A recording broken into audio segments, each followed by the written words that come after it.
ଜଗନ୍ନାଥ ଦର୍ଶକ ବନ୍ଧୁ ବୋଉ ରୋଷେଇକୁ ସମସ୍ତଙ୍କୁ ସ୍ୱାଗତ। ଆଜି ଆମେ ବନେଇବା କ୍ଷୀର ଜିଲାପି। ଆସନ୍ତୁ ଦେଖିବା ମୁଁ କେମିତି ବନଉଛି। ନେଇଛି ମଇଦା 100 ଗ୍ରାମ, କ୍ଷୀର ପାଉଡର ଅମୁଲ ପାଉଡର 100 ଗ୍ରାମ, ଦେବା ଖାଇବା ଖାର,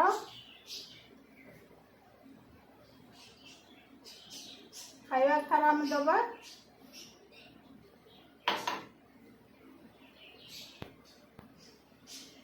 ଏତିକି ଦେଇଛି।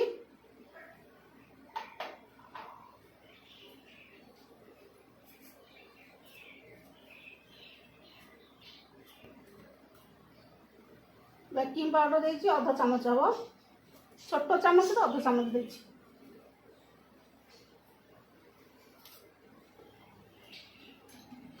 ତାକୁ ସବୁ ଶୁଖିଲା ମିଶେଇବା।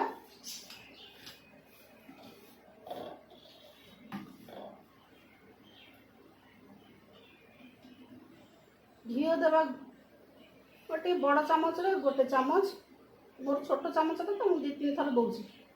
ବଡ଼ ଚାମଚରେ ଗୋଟେ ଚାମଚ। ଆକୁ ସବୁ ଶୁଖିଲା ମିଶେଇବା। ଏବେ ଅଳ୍ପ ଅଳ୍ପ ପାଣି ଦେଇକି ଗୋଟେ ନରମ ଡୋଟେ ତିଆରି କରିବା। ଦେଖନ୍ତୁ ଏଇଭଳିଆ ନରମ ହବ। ଯେହେତୁ ଆମର ଅମୁଲ ପାଉଡର ଦେଇଛେ, ପାଣିଟା ଦେଖିକି ଅଳ୍ପ ଅଳ୍ପ କରି ଦେଇକି ଚକଟିବେ। ଆଉ ତାପରେ ଚକଟିଲା ପରେ ହାତରେ ବି ଲାଗିବ, ମୁଁ ଘିଅ ଟିକେ ଦେଇକି ଲାଷ୍ଟକୁ ଚକଟିଲା ପରେ ସବୁ ଛାଡ଼ିଯିବ। ମୁଁ ଚାମଚ ପାଖରେ ରଖିନଥିଲି, ଏଇ ଚାମଚରେ ଗୋଟେ ଚାମଚ ବେକିଂ ପାଉଡର, ତାର 4 ଭାଗରୁ ଭାଗେ ଦେଇଛି ଖାଇବା ଖାର। ଆକୁ ଏବେ ଘୋଡ଼େଇକି 10 ମିନିଟ୍ ପାଇଁ ରଖିଦେବା। ଏବେ ବନେଇବା ଚିନି ଶିରା। ନେଇଛି ଏମିତି କିଛି ଅଳ୍ପ ଚିନି, ଆଉ ଅନ୍ଦାଜ କରିକି ଆର ଅଧା ଦେଇଦେବା ପାଣି। ଆକୁ ଏବେ ଶିରା କରିକି ରଖିବା। ଏଥିରେ ଦେବା ଚିନି ଶିରାରେ ଗୁଜୁରାତି ଗୁଣ୍ଡ। ଆମର ଜଲେବି ଯେହେତୁ ଟିକେ ଚିପଚିପା ଖାଲି ରହିବ, କିଛି ତାର ଫାର କିଛି ହେବନି, ଖାଲି ଟିକେ ଚିପଚିପା ହେବ। ଆଉ ଗୋଟେ ମାପ ମୁଁ ଅନ୍ଦାଜରେ କହିଦେଲି, କିନ୍ତୁ 100 ଗ୍ରାମ ମଇଦା ପାଇଁ 200 ଗ୍ରାମ ଚିନି ଲାଗିବ। ତାର ଅଧା ପାଣି ଦେବେ।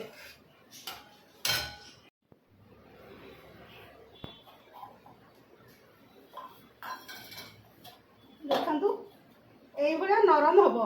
ଏବେ ଆଉ ଟିକେ ନରମ ହେଇଯାଇଛି। ଆଉ ହାତରେ ଲାଗିବ, କିଛି ବ୍ୟସ୍ତ ହେବାର ନାହିଁ। ଟିକେ ଟିକେ ଘିଅ ଦେଇକି ଠିକ ଦଳିଦେଲେ ସେ ତାର ଛାଡ଼ିଯିବ ହାତରୁ ଆପେ। ଏବେ ଆକୁ ଆମେ ତିଆରି କରିବା ଯେ ଦେଖନ୍ତୁ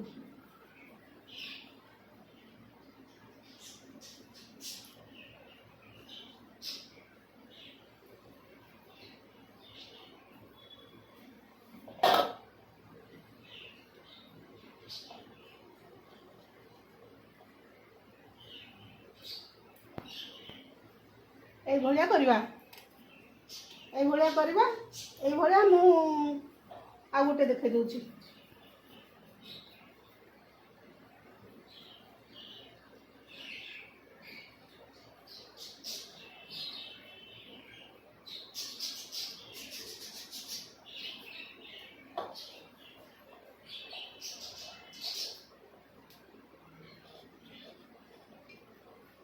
এইଭଳିଆ ସବୁତକ କରିଦେବା।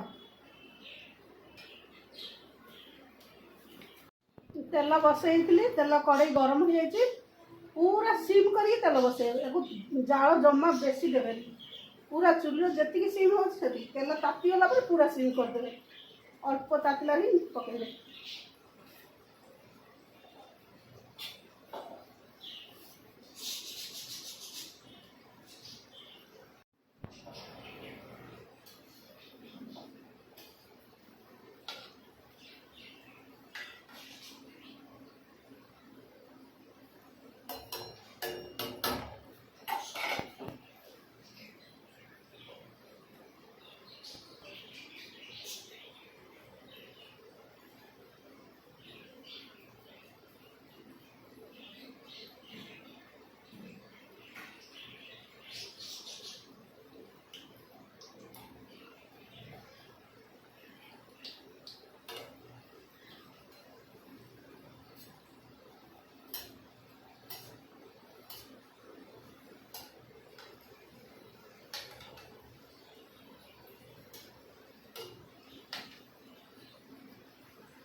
पूरा सीझीगले ना तेल भासीब पूरा पूरा पूरी भासीब।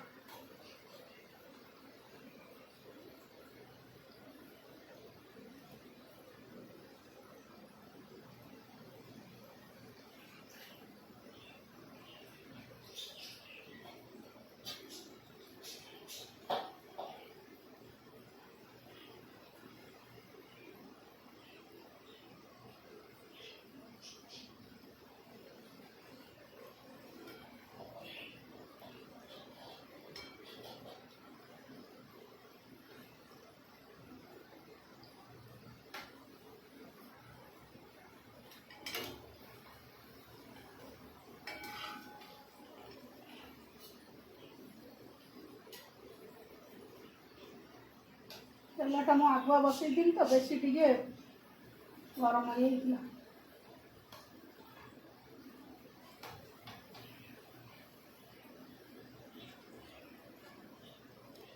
डायरेक्ट बाहर कर चीनी सीधा पकईद।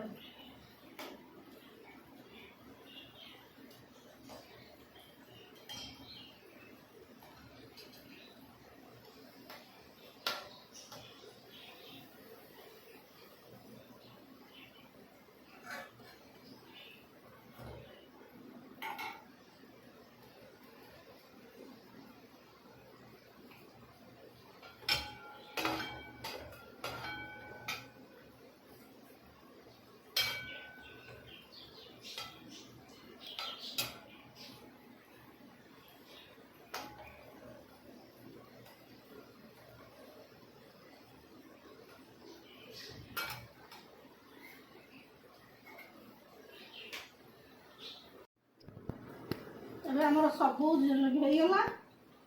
ଜଲେବି ସବୁ ତକ 100 ଗ୍ରାମ ମଇଦା 100 ଗ୍ରାମ ଅମୁଲ रे मोर एतिकी जलेबी है। एबे आपको घोड़े की आमे रखिदेवा अध घंटा पाई।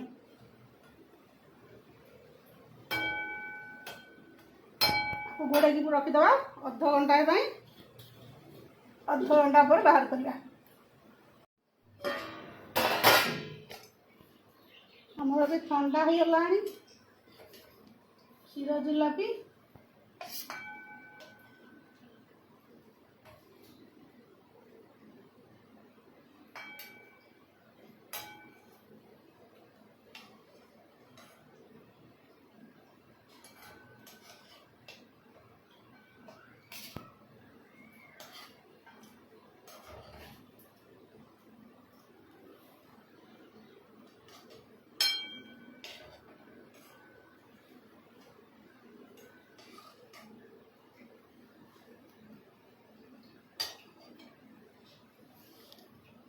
देखंतु केते सुंदर है क्षीर जिलेबी।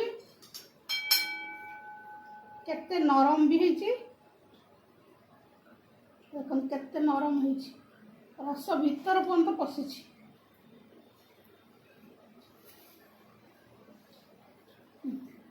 भीतर पर्यंत रस पशि जाइए।